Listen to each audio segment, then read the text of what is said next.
ઓમ નમઃ શિવાય. હર હર મહાદેવ. સનાતન ધર્મનો નાદ ગજવવા અનહદ નાદમાં આપ સૌનું સ્વાગત છે.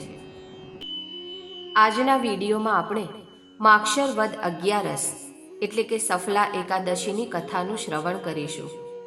સફલા એકાદશી પોતાના નામ પ્રમાણે જ સાધકના તમામ કાર્યોને સફળ બનાવે છે. સફલા એકાદશી પર ભગવાન વિષ્ણુજી તથા માતા લક્ષ્મીજીની પૂજાનું વિશેષ મહત્વ છે.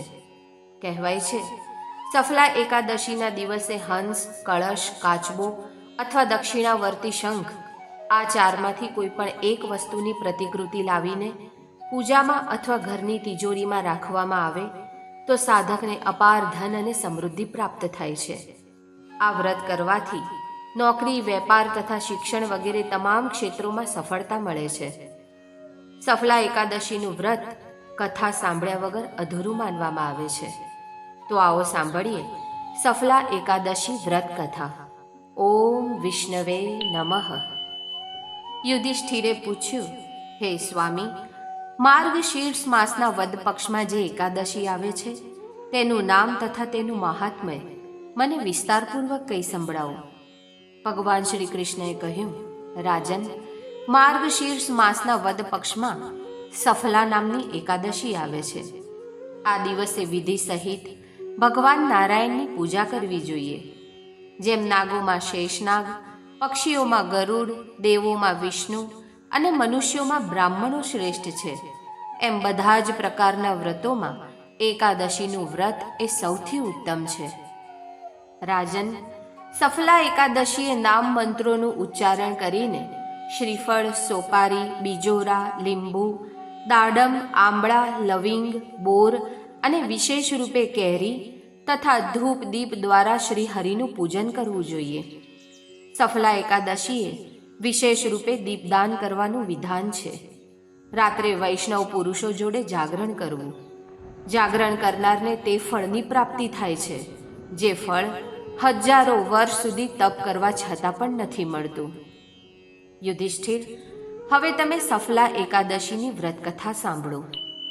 ચંપાવતી નામનું એક વિખ્યાત નગર હતું. તેમાં મહિષ્મન કરીને રાજા રાજ્ય કરતો હતો. આ રાજાને 4 પુત્રો હતા. તેમાં સૌથી મોટા પુત્રનું નામ લુંભક હતું. તે કાયમ પાપ કર્મમાં જ રચ્યો-પચ્યો રહેતો. તે દુરાચારી અને બ્રાહ્મણોનો નિંદક હતો. આથી રાજાએ તેને દેશવટો આપી દીધો હતો. લુંભક ગાઢ જંગલમાં ચાલ્યો ગયો. જંગલમાં એક ઘાટ અને ઘેરાવદાર પીપળાની નીચે તે આખો દિવસ પડ્યો રહેતો. પોતાના પિતાના નગરમાં જ તે ચોરીઓ કરવા લાગ્યો. ક્યારેક એ નગરના ચોકીદારો એને પકડતા પણ ખરા, પણ રાજકુમારના નાતે તેને છોડી દેતા. જંગલમાં આવીને ફળાહાર કરીને લુંભક પેલા પીપળાના વૃક્ષ નીચે જઈને સૂઈ જતો. આ પીપળાનું વૃક્ષ ઘણું મહાન ગણવામાં આવતું હતું. એક દિવસ માક્ષર વદ દસમની રાત્રે લુંભકે પોતાના પિતાના રાજ્યમાં લૂંટફાટ કરીને ઘણું ધન લૂંટી લીધું.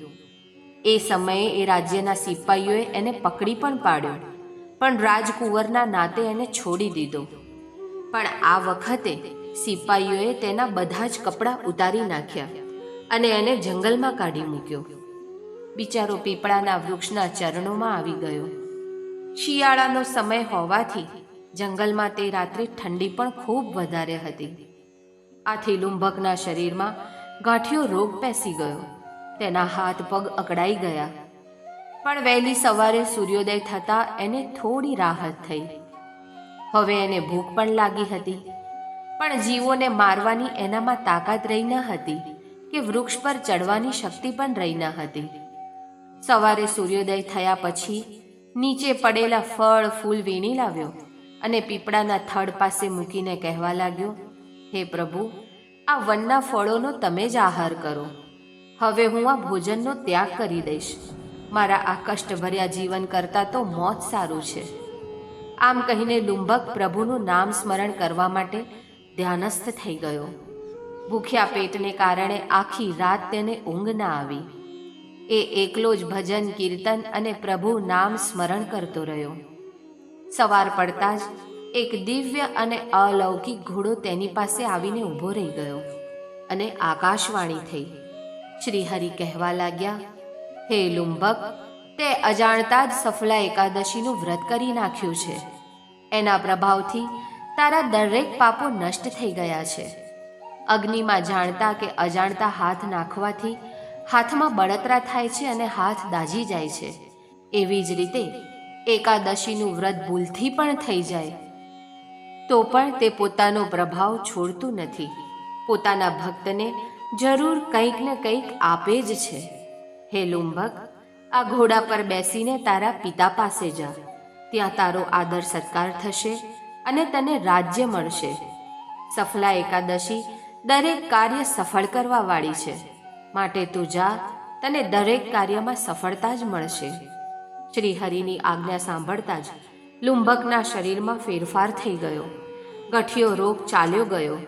એની કાયા કંચનવર્ણી થઈ ગઈ અને નવા કપડાં આભૂષણો પહેરીને તે પોતાના પિતા પાસે ગયો. પિતાને નમન કર્યું. પિતાએ પણ તેને આવકાર્યો અને પોતાનું રાજ લુંભકને સોંપીને વનમાં તપ કરવા ચાલ્યા ગયા. હે રાજન, આ પ્રમાણે જે સફલા એકાદશીનું ઉત્તમ વ્રત કરે છે તે આ લોકમાં સુખ ભોગવીને મૃત્યુ પછી મોક્ષ પ્રાપ્ત કરે છે. સંસારમાં એ મનુષ્યને ધન્ય છે જે સફલા એકાદશીના વ્રતમાં મગ્ન રહે છે. આવા જ મનુષ્યોનો જન્મ સફળ થાય છે. સફલા એકાદશીનો મહિમા વાંચવા, સાંભળવા અને એ અનુસાર આચરણ કરવાથી મનુષ્યને રાજસૂય યજ્ઞનું ફળ મળે છે. હે પરમ કૃપાળુ ભગવાન શ્રી હરિવિષ્ણુ, જેવા તમે લુંભકને ફળ્યા તેવા આ વ્રત કરનાર સૌને ફળજો.